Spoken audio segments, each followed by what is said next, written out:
Good evening, 10th class Hindi medium students. Most welcome in this video. देखिए बेटा, पिछले video में मैं बात कर रहा था मानव पाचन तंत्र। मानव पाचन तंत्र के अंदर हमने आहार नाल और पाचन ग्रंथि के बारे में थोड़ी सी जानकारी प्राप्त की कि मानव आहार नाल के विभिन्न भाग कौन से हैं, पाचन ग्रंथियां कौन कौन सी है। तो हम बात कर रहे थे आहार नाल के प्रमुख भाग। देखिए,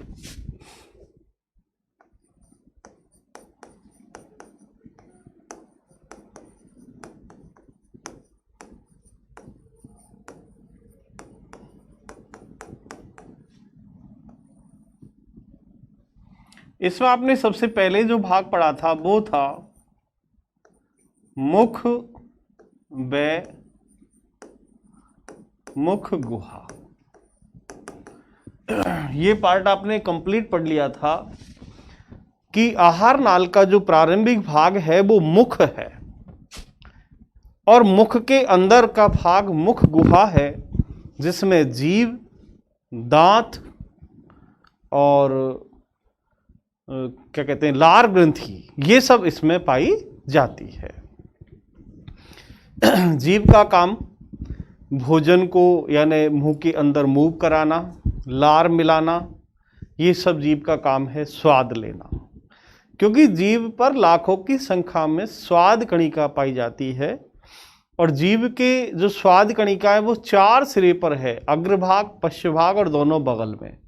चारों सिरों पर स्वाद कणिकाएं पाई जाती है जो अलग अलग प्रकार के स्वाद का ज्ञान कराती है, इसलिए जीभ को स्वाद इंद्रिय भी कहते हैं।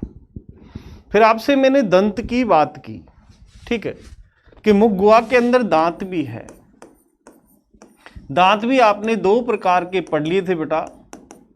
पहला अस्थाई दांत और दूसरे स्थाई दांत। अस्थाई मतलब दूध के दांत और इनकी संख्या होती है 20। अस्थाई दांत, स्थाई दांत, इनकी संख्या होती है 32 और ये 4 प्रकार के होते हैं। इनके बारे में भी मैं आपको बता चुका। इनको कहते हैं कृंतक, जो भोजन को काटते हैं। इनकी संख्या प्रत्येक जबड़े में 4। रदनक, भोजन को चीरने फाड़ने का काम करते हैं। इनकी संख्या प्रत्येक जबड़े में 2। अग्र चवर्णक, इनका काम भोजन को छोटे छोटे टुकड़ों में तोड़ना, प्रत्येक जबड़े में होते हैं 4। और चवर्णक, ठीक है, इनका काम भोजन को पीसना, चबाना होता है, बारीक करना होता है। प्रत्येक जबड़े में इनकी संख्या होती है 6। इस तरह हम देखें, कृंतक प्रत्येक जबड़े में 4-4, रदनक 2-2, अग्र चवर्णक 4-4, चवर्णक 6-6। इस तरह देखें, ये दांत पूरे कितने होते हैं? 8, ये होते हैं 4, ये होते हैं 8, ये होते हैं 12। टोटल मिलाकर कितने हो गए? 32। ठीक है, तो ये दांतों की बात थी जो आपने कर ली थी। चलिए आगे। अब देखो, दांतों पर एक क्वेश्चन बनता है। एक क्वेश्चन है गर्त दंती और दूसरा है दीवार दंती।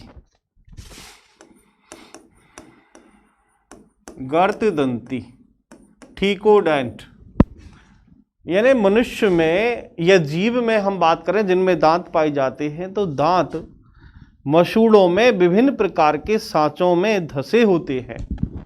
मसूड़ों में विशेष प्रकार की संरचना है। जो जबड़े हैं, जबड़े में विशेष प्रकार के सांचे हैं, उन सांचों को मसूड़ा कहते हैं और मसूड़े में दांत व्यवस्थित होते हैं। ठीक है, इस व्यवस्था को कहते हैं गर्त दंती। क्या कहते हैं? गर्त दंती। और एक क्वेश्चन आता है द्विवार दंती, डाइफोडेंट।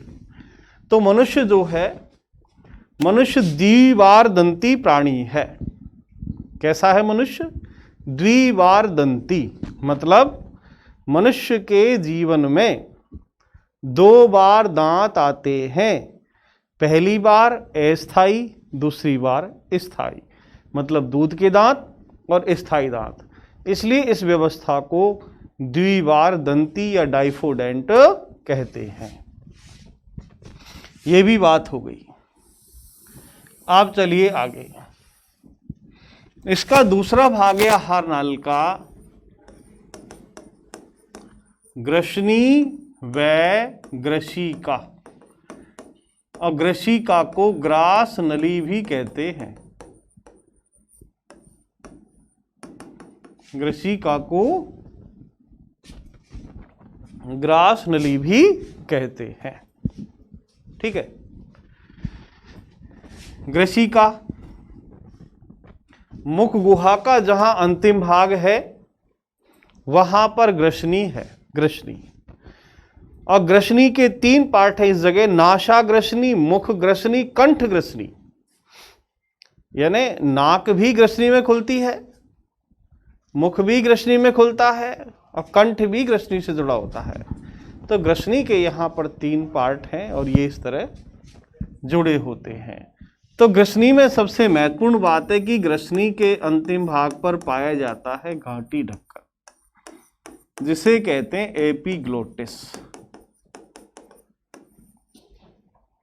ठीक है, एपिग्लोटिस। इसका काम क्या है? भोजन निगलते समय, भोजन निगलते समय श्वास नली को बंद करना, ताकि भोजन श्वास नली में ना चला जाए।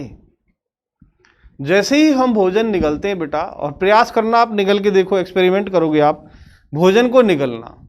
भोजन निगलते समय आपको होठ बंद करने पड़ेंगे, गले में झटका लगेगा। भोजन निगलते समय हाथ लगा लेना, देखना कुछ मूवमेंट होता है क्या, कुछ हिलता है क्या, हिला क्या? घाटी ढक्कन श्वास नली को बंद करता है। भोजन निगलते समय हम श्वास भी नहीं ले पाते हैं। क्यों? क्योंकि श्वास नली बंद कर ली तो भोजन की नली खुल गई और भोजन सीधा चला जाता है ग्रसिका में। कहां चला गया भोजन? ग्रसिका में। तो ये काम किसका है? घाटी ढक्कन या एपिग्लोटिस का। ग्रसिका, जो ग्रसिका है यह एक नलीनुमा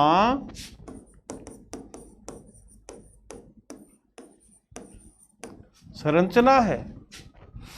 यह एक नलीनुमा संरचना है। क्या होगा इससे? यह एक नलीनुमा संरचना है जिसके द्वारा भोजन मुख गुहा से आमाशय तक आता है। भोजन मुख गुहा से कहां तक आता है? आमाशय तक। अब देखो, तो वो जो नली है ग्रसिका, जैसे मुंह से चली ये इस तरह और आमाशय तक आई, तो इस जो ग्रसिका है इस पार्ट में ऐसे रिंग है।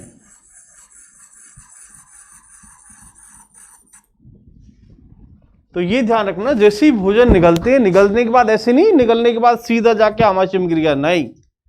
जो ये नली है इसमें भोजन, ऐसे जो रिंग है उनसे भोजन टच होता हुआ आमाशय तक पहुंचता है। यदि हमने लिक्विड चीज ली है, जूस लिया है, दूध पिया है, तो वो डायरेक्ट ग्रसनी से ग्रसिका में होकर आमाशय में। लेकिन यदि हम जैसे मान लीजिए रोटी सब्जी दाल चावल ऐसा कुछ भोजन कर रहे हैं, तो ग्रसिका की नली की यानी दीवार से क्रमाकुंचन गति के कारण वो बढ़ता हुआ, देखो यहां से, यानी घाटी ढक्कन को पार करेगा तो आपके गले में स्वर यंत्र के ऊपर झटका लगेगा, श्वास नली बंद हो गई। उसके बाद भोजन कहाँ? आमाशय में आकर आ जाता है। तो अब स्टार्ट होता है आमाशय में पाचन कैसे होगा, देखिए आगे।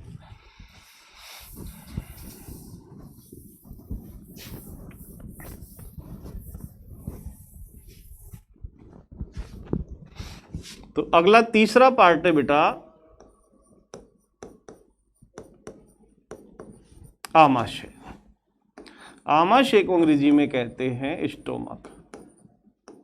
सबसे पहले बात करूंगा मैं संरचना की। मानव आहार नाल का सबसे बड़ा भाग आमाशय कहलाता है। देखो आप स्ट्रक्चर के अंदर सबसे बड़ा जो भाग है वो क्या है? आमाशय है। जैसे ये जो नली आ रही है ये ग्रसिका है, ठीक है, और यहां से ये स्टार्ट होता है आमाशय इस तरह, ये यहां इसमें लीवर जुड़ जाता है, ये स्ट्रक्चर है।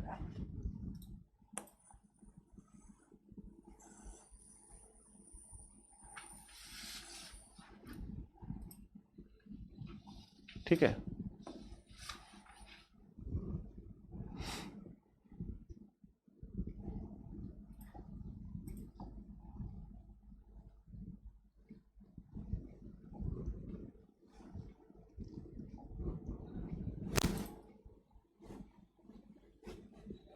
ये पित्ताशय है।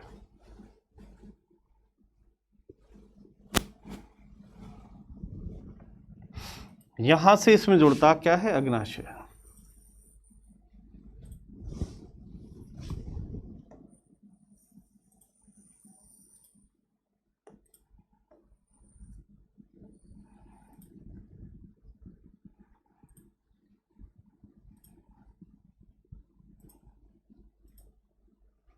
ये अग्नाशय है।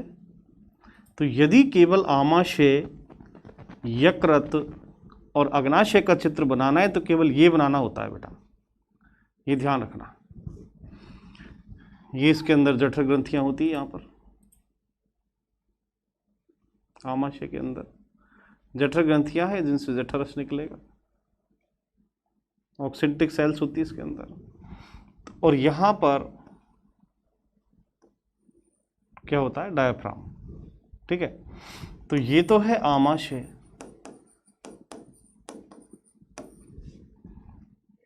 ये है यकृत, ये पित्ताशय और ये अग्नाशय। ठीक है, यदि केवल आता है कि यकृत, आमाशय, अग्नाशय का चित्र बनाए तो केवल ये बनाना होता है, बस, पूरा नहीं, केवल इतना था। अब देखिए, ये जो आमाशय है, आमाशय के 3 भाग होते हैं।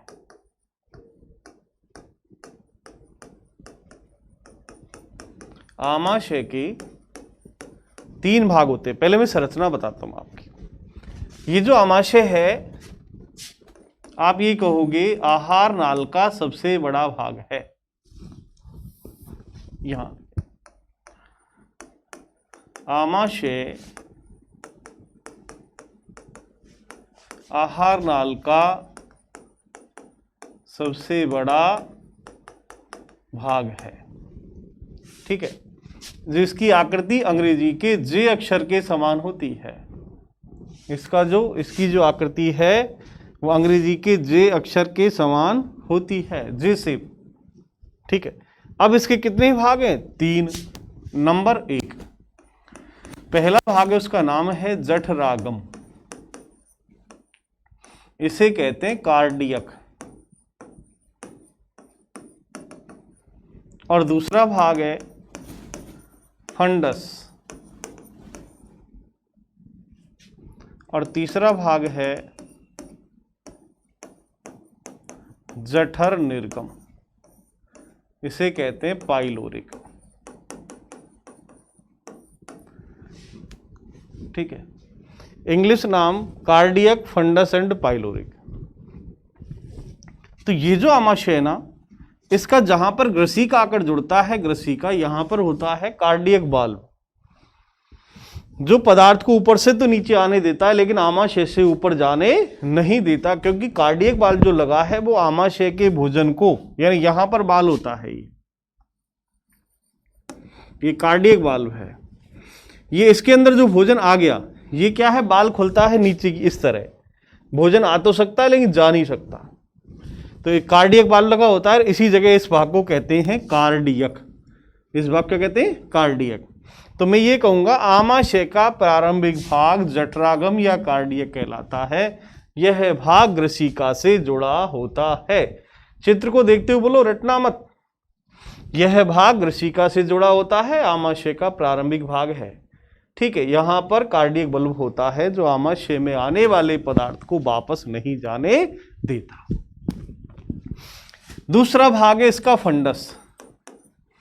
यह आमाशय का पूरा बड़ा भाग है और इस भाग में लगभग 3 लीटर तक भोज्य पदार्थ का संग्रह किया जा सकता है। कहने का मतलब आमाशय थैलीनुमा संरचना है। आप खाते जाओगे फैलता जाएगा, खाते जाओगे फैलता जाएगा, लेकिन उस थैली की भी लिमिट है बेटा, उस थैली की भी लिमिट है। नहीं ऐसे तो खाना बंद ही नहीं करोगे। आमाशय की फुल कैपेसिटी है कि आप उसमें 3 लीटर तक भोजन को स्टोर कर सकते हो, चाहे वो सॉलिड लिक्विड किसी भी तरह का हो, गैस भी हो। गैस भी समाहित है इसमें, क्योंकि आप जैसे पानी ऊपर करके पीते हैं तो उसके साथ गैस भी जाती है, तो आप भोजन कम कर पाओगे, ये भी ध्यान रखना। इसलिए बहुत सारे आज से कम कर देंगे कि यार पानी गिलास से पियो। भोजन करते समय हम जैसे पानी ऊपर करके पीते हैं तो पानी के साथ गैस भी जाती है, और जो पाचन तंत्र है, नली में जो गैस चली गई वो अपना स्थान तो घेरेगी, क्योंकि वायु में भी स्थान घेरने का गुण है। गुब्बारे में आप फूंक मारो, भरता है ना, क्यों? वो स्थान घेर रहा है। इसलिए यदि खाना खाते समय जो गैस चली गई तो वो भी जाकर समाहित होगी इसके अंदर। और कार्डियक बल्ब लगा हुआ है, बाल को जो पार कर गई वो वापस तो आ नहीं सकती। हाँ, अब जो आप कहोगे डकार आती है, डकार आती है वो अलग कंडीशन है। डकार का मतलब है संकेत है कि आपने आवश्यकता अनुसार भोजन कर लिया है, साइंटिफिक। चलो, इसका तीसरा भाग है जठर निर्गम। इसको इंग्लिश में पाइलोरी कहते हैं। यह आमाशय का अंतिम भाग है। क्या? आमाशय का अंतिम भाग है, और यहां से छोटी आंत प्रारंभ हो जाती है। ठीक है, अब मैं थोड़ी सी बात करूं आमाशय में पाचन हुआ कैसे। तो संरचना हो गई आमाशय में पाचन।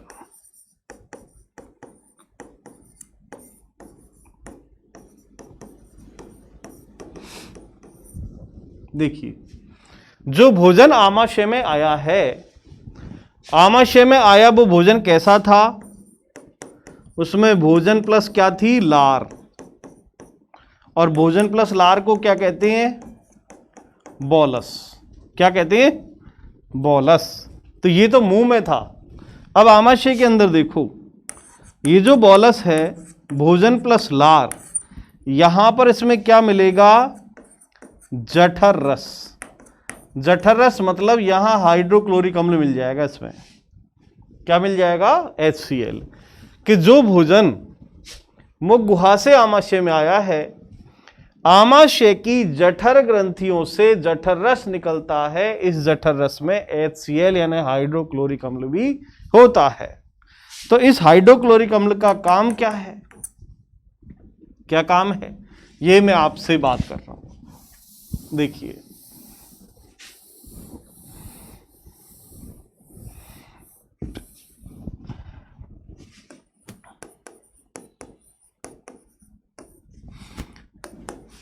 HCl के कार्य। भाई सबसे पहले तो जो HCl वो अपना काम करेगा। फिर देखो आमाशय के अंदर एंजाइम है, पेप्सिन, रेनिन और ट्रिप्सिन। मैं 3 एंजाइमों की बात कर रहा हूं। ये 3 एंजाइम आमाशय में होते हैं, पेप्सिन, रेनिन और ट्रिप्सिन। ये क्या काम करते हैं ये मैं आपसे बात करूंगा। जैसे आपको मैंने मुख गुहा में बताया कि मुख गुहा में लार ग्रंथियों से लाला रस निकलता है। उस लाला रस में एमिलेज एंजाइम है, टाइलिन एंजाइम है। एमिलेज को टाइलिन एंजाइम कहते हैं। जो भोजन में आपने स्टार्च लिया है, उस स्टार्च को मंड भी कहते हैं, उस स्टार्च को माल्टोज में बदलने का काम टाइलिन या एमिलेज एंजाइम करता है। तो वो था लार का काम, लार में जो एंजाइम था उसका काम। अब आमाशय के अंदर जो एंजाइम है, एमिलेज, रेनिन, पेप्सिन और ट्रिप्सिन, इनका क्या काम है वो मैं बताऊंगा। इसमें 3 एंजाइम होते हैं, लेकिन उससे पहले आपको मैं बताता हूं HCl के कार्य। नंबर 1, सबसे पहला कार्य यह है कि जो भोजन आया है मुख गुहा से, उस भोजन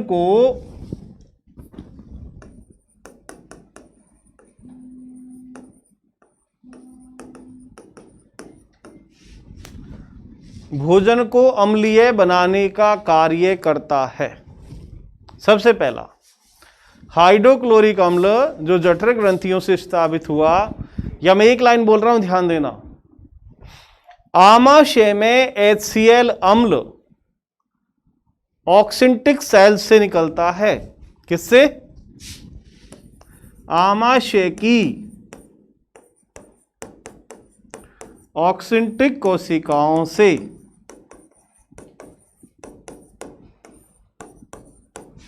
आमाशय की ऑक्सिंटिक कोशिकाओं से HCl स्त्रावित होता है।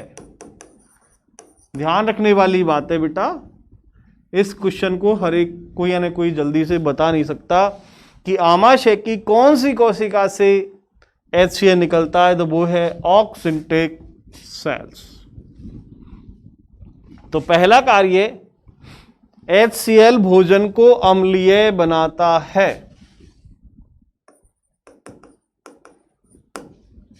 दूसरा, भोजन के साथ आए हुए जीवाणुओं को नष्ट करता है। नंबर 3, भोजन को सड़ने मतलब किण्वन,